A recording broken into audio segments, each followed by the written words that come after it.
آج میں پہلی بار اس کی وضاحت کر رہا ہوں. پہلی بار مجھے بالکل نہیں یاد ہے کہ میں نے کبھی اس پہلو پر روشنی ڈالی ہو. مغرب کے وقت سے میرے دل میں شدید تقاضا ہوا اور میں نے استخارہ کیا اللہ تعالیٰ سے, بہت رجوع کر کے پوچھا کہ کیا میں آج یہ بات صاف صاف کہہ دوں. تو مجھے بہت شرح صدر ہوا کہ ضرور کہہ دو. ایک امانت کے طور پر آپ حضرات سے یہ بات پہلی بار کہہ رہا ہوں, اور میرے مخاطب وہ لوگ بھی ہیں جو سامنے ہیں, اور وہ ہزاروں لوگ بھی ہیں جو مختلف ملکوں میں بیٹھ کر اس مجلس کو روزانہ سنتے ہیں.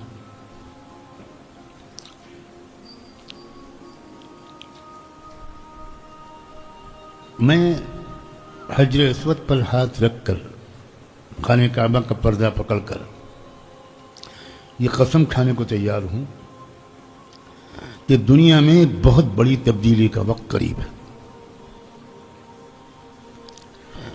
بہت بڑے انقلاب کا وقت قریب ہے. انسانی تاریخ میں کبھی بھی عدل و انصاف اور خیر کا اتنا غلبہ کبھی نہیں ہوا جتنا چند سال کے بعد ہونے والا ہے. میرے جملے کو یاد رکھیں. پوری انسانی تاریخ میں, پوری دنیا کی سطح پر امن و انصاف اور خیر کا غلبہ کبھی نہیں ہوا جو اب چند سال کے بعد ہونے والا ہے. اور اس سے پہلے لاکھوں اور کروڑوں مسلموں کو مسترد کر کے اللہ کافروں اور دجال کی فوج میں بھیجنے والے ہیں. یہ بھی سن لیجیے. زبردست چھٹائی ہونے والی ہے, اور اس چھٹائی کے بعد وہ خیر کا غلبہ ہوگا جب خالص پکے مومن دنیا میں رہ جائیں گے, اور وہ ہو سکتا ہے چند فیصد ہو. احادیث میں بھی اس کا اشارہ ملتا ہے کہ وہ چند فیصد سے زیادہ نہیں ہوگا.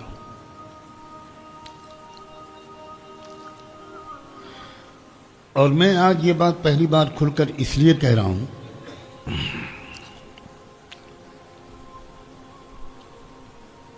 اس امید پر کہہ رہا ہوں, اللہ اس امید کی لاج رکھ لے,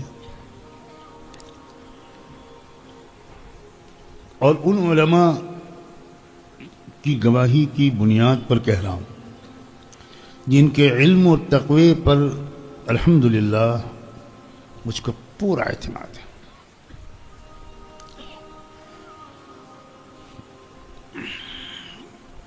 اور وہ فلسطین اور شام کے حالات کو بہت قریب سے دیکھ رہے ہیں. وہ ہماری طرح دور نہیں بیٹھے,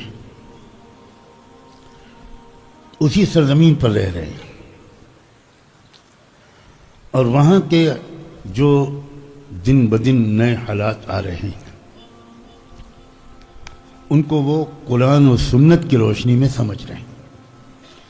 BBC لندن اور CNN کی روشنی میں نہیں سمجھ رہے.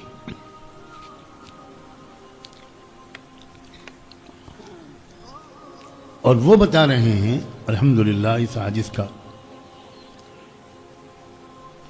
ان میں سے کئی سے رابطہ ہے.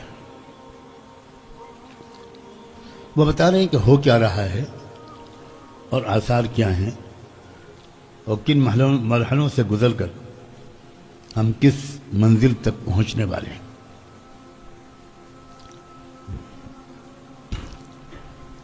بہت سی حدیث میرے سامنے ہیں اس وقت, لیکن میں ایک حدیث صرف پیش کرتا ہوں. بہت سی حدیثیں ہیں الحمدللہ.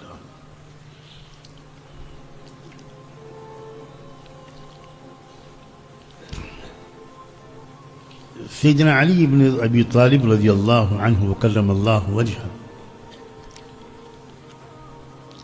وہ فرماتے ہیں ایسے خطرناک حالات آنے والے ہیں ستکون فتنة يحصل الناس فيها كما يحصل الذهب في المعدن.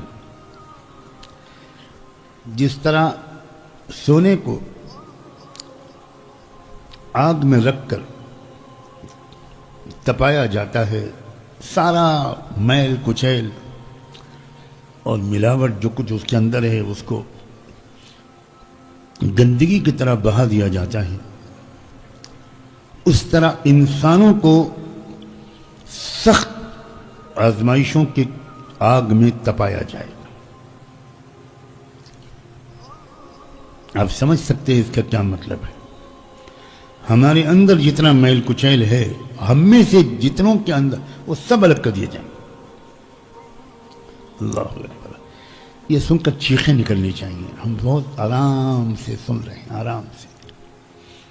صحابہ چیختے تھے، چلاتے تھے یہ اس قسم کے احادیث سن کر، بہت واقعات، بے ہوش ہو جاتے تھے، اور روایت کرنے والے صحابی کے پیچھے پیچھے گھر جاتے تھے۔ یہ بھی ایک روایت میں اس کا دامن پکڑ کے کہتے تھے، میں تو ان لوگوں میں تو نہیں ہوں گا نا، کچھ آپ بتا سکتے ہیں جن کو پھینک دیا جائے گا؟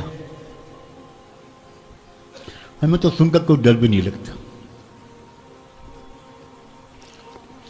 فَلَا تَسُبُّوا أَهْلَ الشَّامِ، جملہ سنو، سیدنا علی فرماتے ہیں شام والوں کو برا برا مت کہا کرو۔ آپ غور کیجئے ذرا، سیدنا علی کا اختلاف کن لوگوں سے تھا؟ شام والوں سے۔ اور لوگوں نے کیا فسانے گڑے ہیں سیدنا علی اور سیدنا معاویہ کے اختلاف کے، اور کیا بکواس جھوٹ بکا ہے۔ اور سیدنا علی کیا کہہ رہے ہیں؟ قطعاً شام والوں کو برا مت کہنا۔ اللہ اکبر! وَسَبُّوا ظَلَمَتَهُمْ، ان میں سے جو کوئی کبھی کچھ ظالم کھڑا ہو اس پر تنقید کرنا۔ عام طور سے شام والوں کو برا بھلا مت کہنا، یہ ہماری کمزوری ہے۔ کسی ایک علاقے کے دو آدمیوں سے ہم کو شکایت ہوتی ہے، ہم فوراً کہنے لگتے ہیں اس علاقے کے سب لوگ ایسے۔ امام احمد ابن حنبل کا جملہ ہے کہ تعمیم حکم حرام ہے، یعنی ایک آدمی کی کسی غلطی کی وجہ سے اس کے خاندان کو برا بھلا کہہ دینا، اس کے قبیلہ کو برا بھلا کہہ دینا، اس کے علاقے کو برا بھلا کہہ دینا، یہ حرام ہے، کبیرہ گناہ ہے۔ فَإِنَّ فِيهِمُ الْأَبْدَالِ، حضرت علی فرما رہے ہیں شام کے رہنے والوں میں ابدال کے مقام تک پہنچے ہوئے اولیاء اللہ پیدا ہوتے رہیں گے۔ مجھے ایک بڑی عظیم عالم نے یہ حدیث آئی تھی تو اس وقت کیا کہا تھا ابدال کی تشریح میں وہ جرأت اپنے اندر نہیں پاتا کہ میں اس تشریح کو نقل کروں۔ وَسَيُرْسِلُ اللَّهُ إِلَيْهِمْ سَبَبًا مِّنَ السَّمَاءِ فَيُغْرِقُهُمْ حَتَّى لَوْ قَاتَلَتْهُمُ الثَّعَالِبُ غَلَبَتْهُمْ وَسَيُرْسِلُ اللَّهُ إِلَيْهِمْ سَيْبًا مِّنَ السَّمَاءِ فَيُغْرِقُهُمْ، اور ایسے عجیب قسم کے فتنے، آزمائشیں، عذاب، سزائیں آئیں گی کہ اللہ کی برا۔ یہ بھی ہوگا ملک شام میں، اور لوگ اس قدر کمزور پڑ جائیں گے کہ لومڑیاں بھی اگر حملہ کر دیں گی تو وہ مقابلہ نہیں کر پائیں۔ ثم يبعث الله عند ذلك رجلا من عترة الرسول صلى الله عليه وآله وسلم في 12,000 إن قلوا و15,000 إن كثروا۔ پھر اللہ تعالیٰ رحمت دو عالم صلی اللہ علیہ وسلم کی اولاد میں سے، ان کی نسل میں سے ایک شخص کو کھڑا کرے گا، اور ان کے ساتھ 12 یا 15,000 لوگ ہوں گے بس۔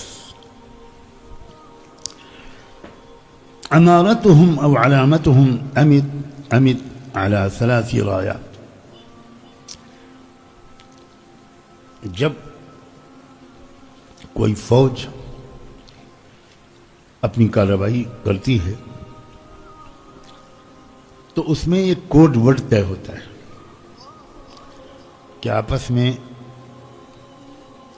ایک دوسرے کو پہچاننے کے لیے کوئی ایک آدھ کوڈ ورڈ طے ہوتا ہے. تو وہ جو لوگ ہوں گے 12 یا 15,000 ان کے درمیان کا کوڈ ورڈ جو ہوگا وہ امت ہوگا. میں بار بار عرض کر رہا ہوں کہ امت کی جامع تربیت کی ضرورت ہے. ہمارے ہاں جامع تربیت کا کوئی تصور نہیں، کوئی تصور کچھ نہیں. اس پر میں جتنا دکھی ہوں، میرے دکھ کو سمجھنے والا بھی آج تک مجھے نہیں ملا، بالکل نہیں. راز کو راز رکھنا، ایک اجتماعی ڈسپلن کے ساتھ کام کرنا، کسی قائد کی قیادت میں کام کرنا، اس کی کوئی تربیت ہوئی ہے ہماری؟ کیوں بھائی؟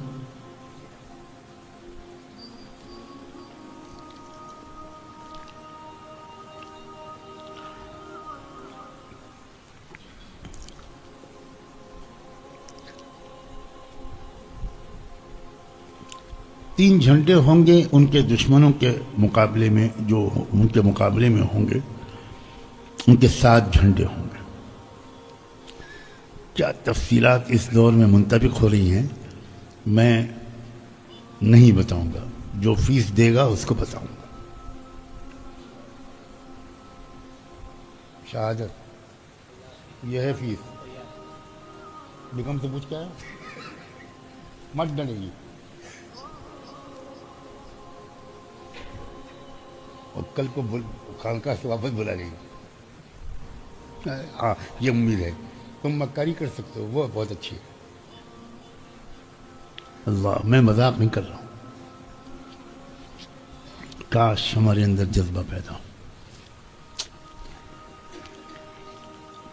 لیس من صاحب رایۃ الا وهو یطمع بالملک. یہ جو 7 گروپ ہوں گے مخالف، ان کا مطمع نظر صرف حکومت پر قبضہ کرنا ہو. ان کے سامنے کوئی اصلاحی منصوبہ، عدل و انصاف کا قیام، غربت اور جہالت سے لوگوں کو نکالنا، یہ سب کچھ نہیں. ان کو کرسی چاہیے.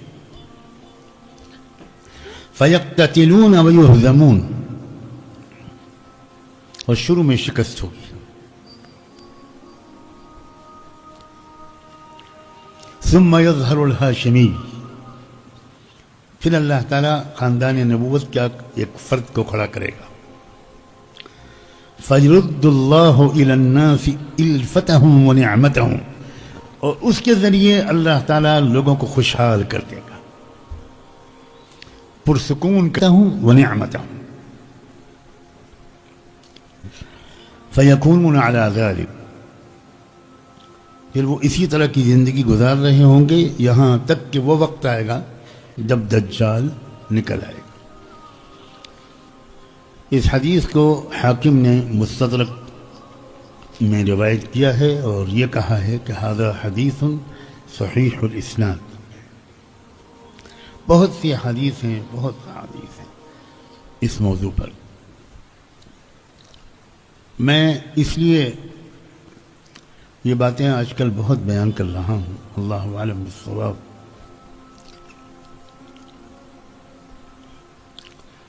کہ ہمارے اندر بھی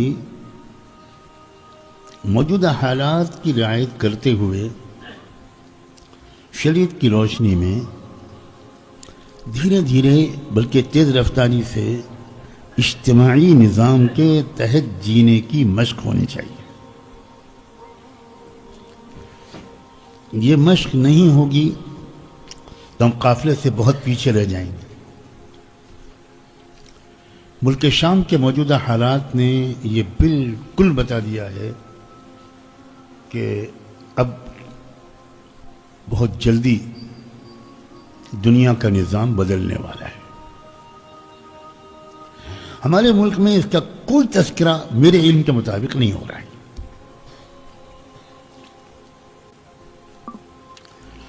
میری سمجھ میں نہیں آتا پورے احترام کے ساتھ کہ کیوں نہیں ہو رہا ہے. اس لیے ہمارے ملک کے مسلمان 100% بے خبر ہیں.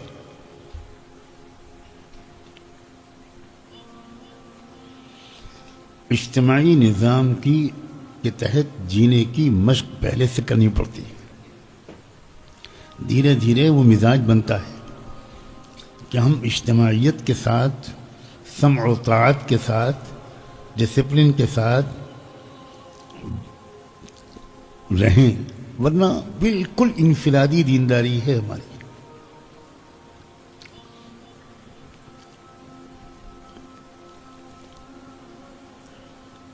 اسلام میں اجتماعی نظام کو قائم کرنے کے لیے کیسی عادت ڈلوائی ہے پہلے دن سے. نماز بھی اجتماعی ہے، زکوٰۃ بھی اجتماعی ہے، اور یوں کہنا چاہیے کہ اجتماعی تھی.